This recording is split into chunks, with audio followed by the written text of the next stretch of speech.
मैं Mukesh Kumar 12th class के chemistry के सभी स्टूडेंट्स का अपने इस YouTube channel Mukesh chemistry lectures पर वेलकम करता हूं।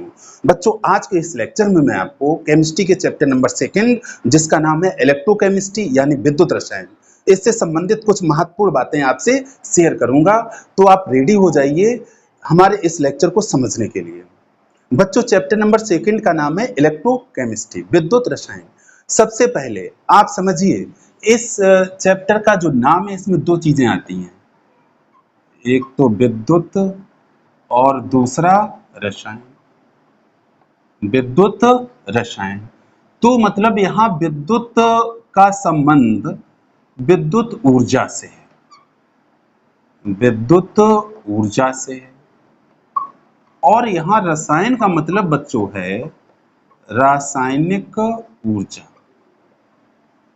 रासायनिक ऊर्जा इट मीन्स इलेक्ट्रिक एनर्जी,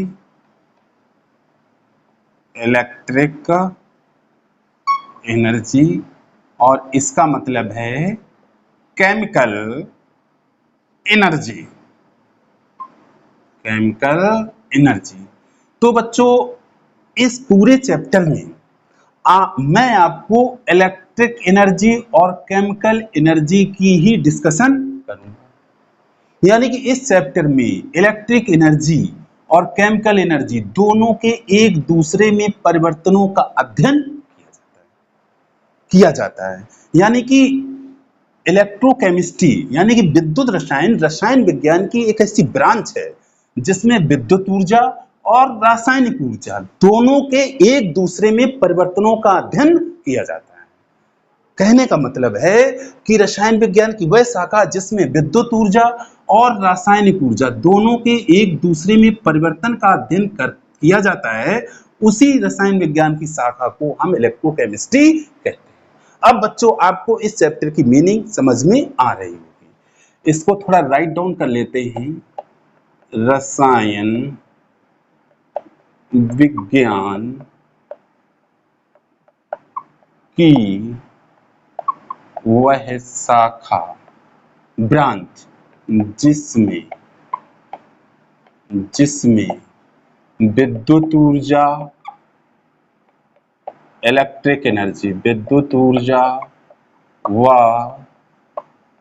रासायनिक ऊर्जा, विद्युत ऊर्जा व रासायनिक ऊर्जा दोनों के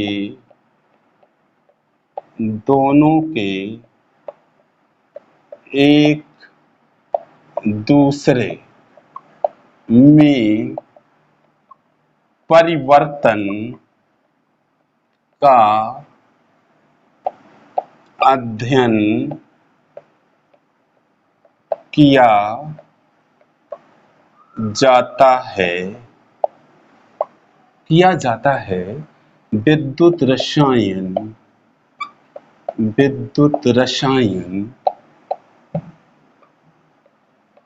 कहलाती है, विद्युत रसायन कहलाती है। तो अब मैं समझता हूं आपको ये चीज समझ में आ गई होगी। अब बच्चों, एक और आप लोगों के दिमाग में कंफ्यूजन रहता है, कहीं कहीं पर किताबों में विद्युत लिखा होता है, जैसे यहां पर ही मैंने विद्युत लिखा है, और कहीं कहीं पर वैद्युत लिखा हुआ मिल जाता है आपको।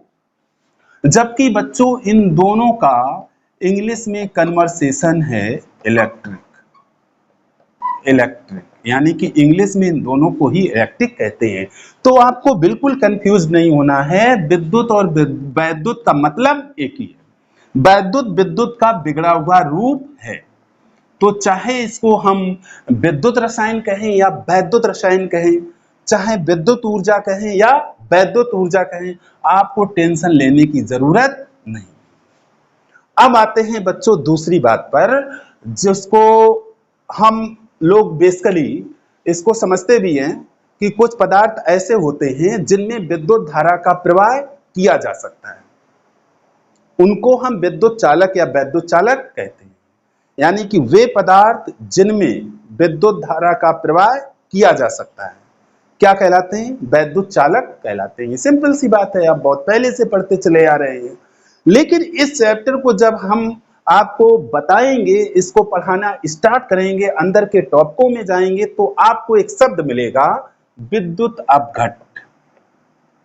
विद्युत अपघट आपके लिए एक नया शब्द है, आप इसको सुनते हैं, पढ़ते हैं तो आप कंफ्यूज होते हैं कि आखिर ये है क्या। इसको बच्चों इंग्लिश में कहते हैं इलेक्ट्रोलाइट। इलेक्ट्रोलाइट। तो विद्युत अपघट कौन से पदार्थ हैं ये आपको समझना है। बच्चों विद्युत अपघट ऐसे पदार्थ होते हैं जिनके जलीय विलयन में विद्युत वाहक का कार्य मुक्त आयन करते हैं, यानी कि आवेश एक स्थान से दूसरे स्थान तक मुक्त आयनों के द्वारा कैरी किया जाता है। यानी कि विद्युत अपघट या वैद्युत अपघट ऐसे चालक पदार्थ हैं जिनके जलीय विलयन में विद्युत वाहक का कार्य मुक्त आयन करते हैं, यानी कि फ्री आयन करते हैं। एक बार डेफिनेशन लिखते हैं फिर इसको समझते हैं, या पहले इसको आप समझ लीजिएगा। बच्चों मैं चलो पहले इसको साफ करता हूं फिर आपको इसके बारे में विस्तार से समझाता हूं। बच्चों मैं यहां पर एक बड़ा सा बर्तन ले रहा हूं, एक बड़ा सा बर्तन मैं यहां पर ले रहा हूं और इस बड़े से बर्तन में मैं क्या कर रहा हूं, पानी भर रहा हूं। क्या भर रहा हूं, पानी, वाटर मैंने इसमें भर दिया। क्या भर दिया बच्चों, वाटर, जल भर दिया। क्या भर दिया, जल। तो इस बड़े से बर्तन में मैंने भर दिया जल, वाटर भर दिया। अब क्या काम किया, इसमें नमक नमक जिसका रासायनिक नाम है सोडियम क्लोराइड। नमक को क्या कहते हैं बच्चों, सोडियम क्लोराइड। और इसका रासायनिक सूत्र बच्चों होता है NaCl। NaCl इसमें मैंने घोल दिया। तो बच्चों ये क्या बन गया, ये क्या बन गया, ये नमक का जलीय विलयन बन गया। क्या बन गया, नमक का जलीय विलयन। नमक का जलीय विलयन बन गया। NaCl सोडियम क्लोराइड का जलीय विलयन बन गया।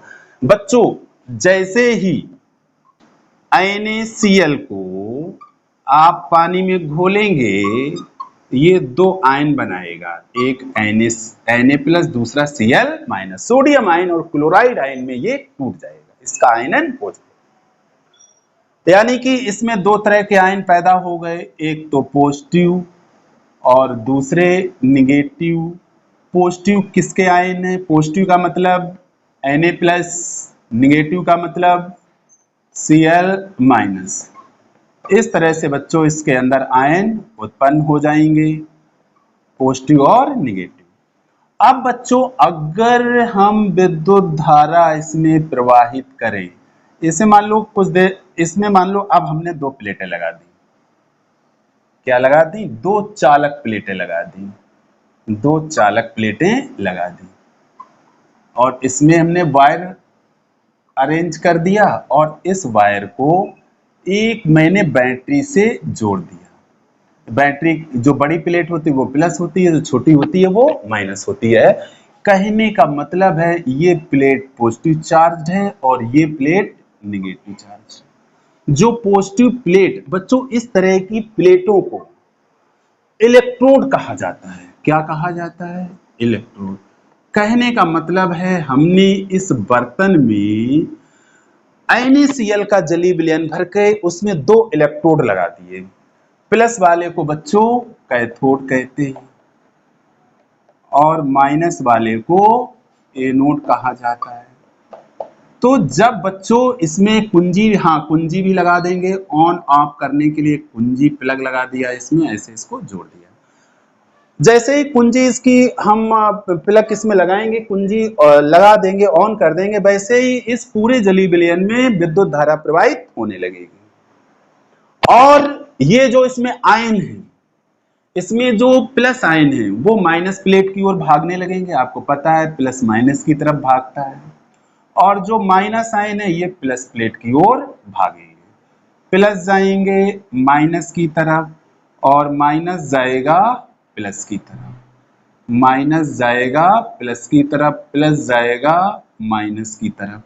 इस तरह से इसमें क्या होगा, आयन गति करने लगेंगे, यानी कि इसके जो मुक्त आयन हैं ये आवेश को एक स्थान से दूसरे स्थान तक ले जाने लगेंगे, यानी कि आवेश वाहक का कार्य करने लगेंगे, यानी कि इसमें विद्युत धारा प्रवाहित होने लगेगी।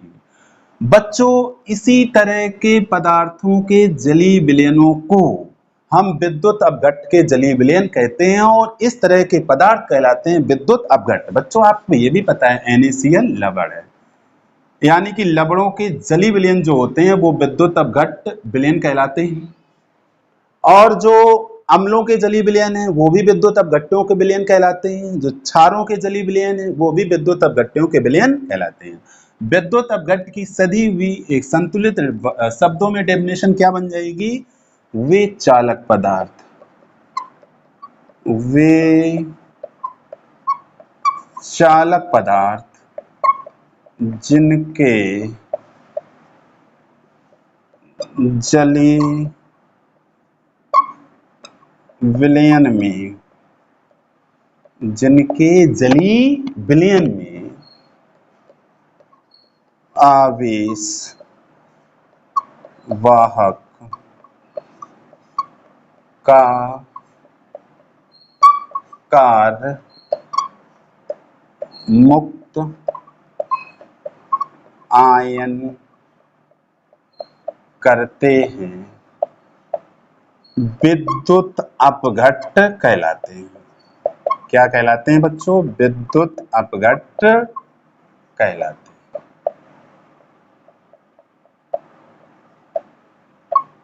जैसे फॉर एग्जाम्पल अम्ल, क्षार, लवण, तो ये सब विद्युत अपघट्टों में आते हैं। दूसरी बात, विद्युत अपघट्ट का जलीय विलयन जो है, आपने देखा कि एक विद्युत चालक की भांति कार्य करता है। तो बहुत ही इंपॉर्टेंट जो कंक्लूजन यहां निकल के आया है वो आया है विद्युत अपघट्ट विलयन, विद्युत अपघट्ट विलयन विद्युत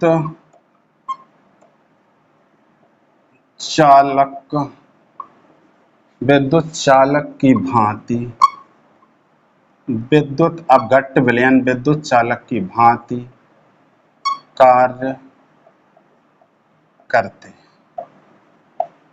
विद्युत अपघट्ट विलयन विद्युत चालक की भांति कार्य करते हैं। बहुत ही इंपॉर्टेंट सेंटेंस है ये, इस चैप्टर के पॉइंट ऑफ व्यू की दृष्टि से बहुत ही ज्यादा इंपॉर्टेंट है कि विद्युत अपघट्ट विलयन विद्युत चालक की भांति कार्य करते हैं।